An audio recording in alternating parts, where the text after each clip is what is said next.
Tout a commencé dans un petit village en Ukraine, Ravaruska.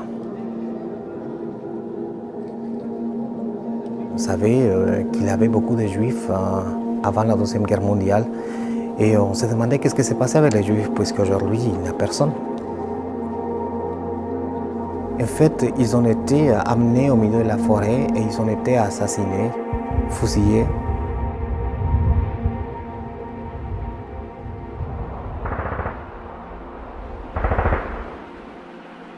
Et puis on a découvert que les Juifs n'étaient pas enterrés, que personne ne savait où c'était, que personne ne voulait parler, que tout le monde disait il n'y a jamais eu de fusillade.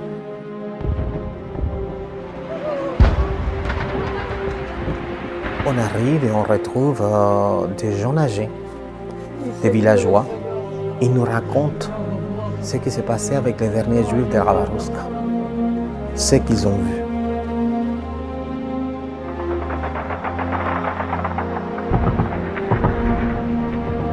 Et ils ont assisté aux fusillades de leurs voisins, parce qu'ils étaient les voisins des Juifs ou des Tziganes ou des communistes. Quand on pense à l'Holocauste, c'est vrai que la première idée qui nous vient à l'esprit, c'est les camps de concentration, c'est Auschwitz. On ne se rend pas compte qu'il y a eu autant de fusillades, de fosses communes. On est loin de s'imaginer la proportion que la Shoah par balle a prise tout au long de la guerre, en fait, sur le front, avec les unités mobiles qui ont massacré des personnes dans des centaines, voire des milliers de villages. On se rend compte que ce n'était pas caché, c'était en public. Puisque c'est un génocide qui a été fait à la main, avec des hommes qui ont tué des autres hommes. Chaque victime a vu son assassin, et chaque assassin a vu sa victime. Et c'est comme ça que nous avons commencé à enquêter village par village en Europe de l'Est pour trouver les preuves de ces assassinats des Juifs et des Tziganes. Mais avant tout ça, il y a des équipes qui travaillent à Paris, dans les bureaux de Yahad Inounou, et qui préparent ces voyages de recherche. Il y a tout un travail aussi scientifique et méthodologique qui a été développé. Cette méthodologie s'articule en fait en plusieurs étapes. Une première étape qui consiste en un travail de documentation, que ce soit des archives allemandes, des archives soviétiques, des archives polonaises, des archives roumaines. Pour mener les enquêtes, Yad a la possibilité d'accéder aux archives de Ludwigsburg, où il se trouve les dossiers judiciaires contre les bourreaux allemands. On traite des témoignages, on fait des recherches sur chaque village, sur chaque région, chaque communauté, ce qu'elles ont vécu pendant la guerre et comment elles ont évolué après. Tant que cela est possible, parce qu'évidemment c'est une course contre la montre, les personnes vieillissent, les personnes meurent. Donc c'est très important ce qu'on fait, puisque un jour elles ne seront plus là pour raconter ce qu'elles ont vécu. Et depuis 16 ans, eh bien, on frappe à la porte et on demande est-ce que vous étiez là madame et est-ce que vous étiez là monsieur, et si la personne répond oui, eh bien, on essaie de sauver la mémoire de l'Europe. On ne le fait pas froidement, c'est pas des enquêtes chirurgicales, elles sont précises, elles sont scientifiques, mais elles sont quand même humaines. Il y a toujours une empathie très importante avec les témoins et avec les survivants. Il nous donne la description très précise de ce qui s'est passé, de l'arrivée des Juifs, du déshabillage sur place, de comment ils étaient agenouillés devant la fosse, des fusillades, de l'Allemand qui donne l'ordre de tirer et avant que les bourreaux, visiblement ivres, tirent, du camion qui vient à la fin pour récupérer les vêtements. Ce sont des informations qu'on ne trouve pas dans les archives, ce sont des informations vraiment de quelqu'un qui était sur les lieux. On interviewe autant des killers que des gens qui ont sauvé des Juifs. Ce que nous voulons savoir, c'est ce qui s'est passé. Une enquête policière, une enquête criminelle dans les villages, de façon très locale, pour savoir ce qu'est devenu la communauté juive locale, comment ils ont été tués et où sont leurs cadavres actuellement, donc localiser les fosses communes. Les équipes de Yahad Inounou travaillent notamment avec des experts balistiques dans certains pays, puisque sur chaque douille, vous avez un lieu de fabrication et une année de fabrication. Et une réapparition de certaines mouvances, notamment de mouvances négationnistes, quand vous pouvez leur présenter des douilles que vous trouvez sur un lieu de massacre, des objets, des documents d'identité ou des artefacts qui sont liés à la tradition et à la religion juive, vous pouvez vite comprendre que les victimes sont des juifs. Il y a toujours des angles morts dans les génocides, dans les crimes de masse, dans les crimes en général. Et nous, notre mission, c'est aussi d'aller dans ces angles morts-là. Donc on est, je dirais, dans la zone grise de l'humanité. C'est un challenge difficile parce qu'il a fallu admettre que finalement les voisins des Juifs ou des Tziganes sont contents parce qu'ils auront la maison, parce qu'ils auront les filles, parce qu'ils auront l'argent, les bijoux, les chaussures.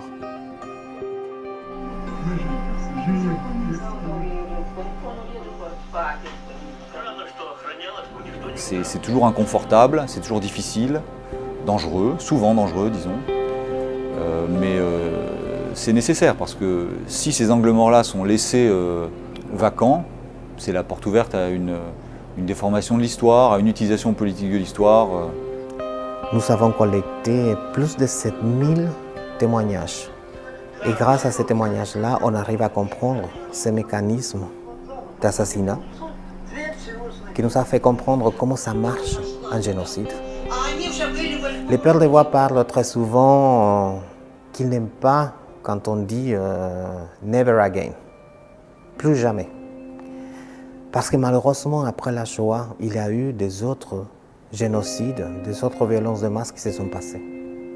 Tout part de la haine de l'autre, tout part de la peur de l'autre et de l'incompréhension de l'autre aussi, de ce qu'est l'autre et de ce qu'il représente. Parce que cette population est différente, parce que cette population a des origines différentes, parce que cette population a une religion différente. Et c'est ça qui nous permet aujourd'hui de pouvoir agir quand il se passe quelque chose dans le monde.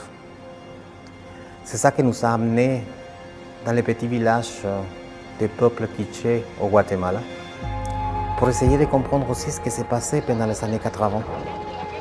Selon les historiens, il y a eu entre 250 000 et 500 000 victimes. Là encore, on a interviewé des femmes, des hommes qui ont survécu. Je me souviens de cette femme qui était enceinte de 8 mois, qui a été violée et dont la fille maintenant est handicapée à vie, alors que l'on tuait son mari et ses autres enfants. Je me souviens de ce groupe de femmes qui n'osaient rien dire et tout d'un coup, l'une d'elles, la plus jolie, a dit « on a toutes été violées ». On était enfermés dans une grange et les hommes venaient les uns après les autres. Et donc ça nous a ouvert à nouveau la zone grise des massacres de masse dont personne ne parle, que tout le monde oublie, parce que c'est pas à la mode, parce que ça n'attire pas les médias. Mais il y a plusieurs points communs dans la tuerie, dans la haine, peu importe finalement l'histoire que peut avoir le pays et les communautés visées, au Guatemala encore une fois, en Irak maintenant, mais aussi au Rwanda, le modèle de la Shoah par balle que nous, ici à Yahad, on documente, qui est aussi utilisé dans ces différents endroits, avec des améliorations pour certains, des améliorations plutôt lugubres et morbides, mais des améliorations dans les méthodes d'exécution et dans la façon de traiter les victimes. Et puis est arrivé le génocide des Yazidis par Daesh. Lorsque moi-même j'ai vu les images à la télévision, que l'on parlait d'un génocide, j'ai pris le temps de prier 3 jours. Et après 3 jours, ça m'a paru clair qu'il fallait aller en Irak. Et pour lui, c'était insoutenable de regarder toutes ces images à la télévision où on voyait toutes ces femmes, enfants et des hommes yazidis qui étaient en train de se faire massacrer en Irak. C'est surtout des femmes et des enfants qui ont réussi à s'échapper de Daesh. Dans ces cas-là, on ne parle pas de témoins, on parle de survivants. On a filmé plus de 400 survivants, survivantes qui sortent des griffes de Daesh. Les récits sont terribles. On a été contactés par les administrations françaises qui avaient des questions sur les enfants français qui revenaient. C'était évidemment des enfants très difficiles à gérer. On leur donnait une image précise, grâce au regard des Yézidis, une image précise de ce que c'était pour un enfant de vivre sous Daesh. Ils voyaient des condamnés à mort crucifiés dans les rues, où les condamnés à mort sont exposés sur des grilles de square, où on lapide des gens, où on jette des gens par les immeubles légalement. Ce sont des peines légales que les enfants voyaient. Donc ces enfants n'ont pas été protégés, eux. Ils ont vu la violence, on leur a enseigné la violence. C'est assez clair que c'est une éducation qui rend les enfants dangereux. C'est une éducation qui doit être déconstruite. Et puis nous avons ouvert des centres pour les rétablir entre guillemets dans leur identité. Et nous avons la joie de voir plus de la moitié des jeunes retrouver la vie, le sourire, la joie. Et ça a été un tournant pour Yiradinounum, ce moment-là. D'organisation de recherche, d'organisation de recueil de preuves et d'enseignements, on a développé une expertise d'aide aux survivants.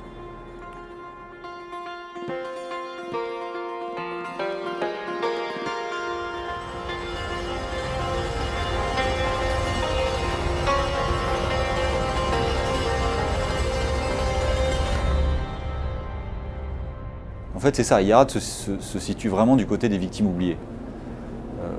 Oubliées par l'histoire, parce qu'elles étaient loin, parce qu'elles étaient soviétiques, parce qu'elles étaient en bas de l'échelle des koufars. Yarad, c'est pas simplement la mémoire, c'est pas simplement les crimes, c'est aussi l'avenir. Il faut que l'on s'occupe des victimes de ces massacres aujourd'hui et en prenant en compte, je dirais, la zone grise qui les habite aussi, puisqu'eux-mêmes sont devenus la plupart des terroristes. Et c'est la raison pour laquelle c'est important d'enseigner la Shoah, pas uniquement comme un fait historique, comme quelque chose qui s'est passé il y a 70 ans, il y a 80 ans, pour montrer aux nouvelles générations ce qui est un génocide, ce qui est une violence de masse. Ça doit avoir un impact aujourd'hui. Certains sont mobilisés par le réchauffement climatique et c'est très important. Certains par l'écologie et c'est très important. Mais tous les jours aussi, on tue, on égorge, on met des bombes. Une fois c'est à Kaboul, alors bon, Kaboul c'est loin. Une fois c'est au Nigeria, oh ben on ne sait pas trop où c'est. Et puis tout d'un coup, c'est pas loin de Paris. Tout d'un coup, c'est à Nice. Tout d'un coup, c'est à Orlando. Tout d'un coup, c'est dans les banlieues de Brooklyn. Tout d'un coup, c'est à Pittsburgh. Alors là, on est touché. On est touché parce que c'est les voisins. Et il faut que des générations de jeunes se lèvent demain. On ne peut pas déléguer la responsabilité de la planète uniquement à la police et aux services secrets. Il faut que chacun prenne ses responsabilités. Yarad, c'est aussi pour connecter d'autres personnes qui dorment mal lorsque l'on tue quelqu'un très loin. Si on continue à bien dormir, on va se réveiller dans un cauchemar.